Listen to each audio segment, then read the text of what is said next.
اعلم أن الزمن بالنسبة للميت يذهب سريعا. أمات الله رجلا 100 عام، فلما بعثه قال كم لبثت؟ ماذا قال؟ يوما وبعض يوم. وما السنة؟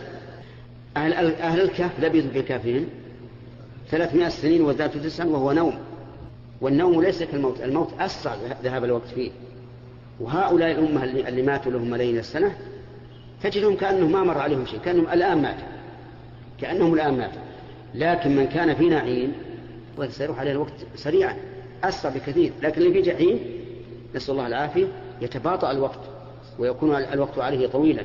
وهذا شيء مشاهد، حتى أن ابن خلدون وهو يعتبر من حكماء أهل الأخبار يقول إن أيام الأمن وأيام الرغد تمضي سريعا، وأيام الجوع وأيام الحروب والفتن تكون طويلة، وهذا صحيح.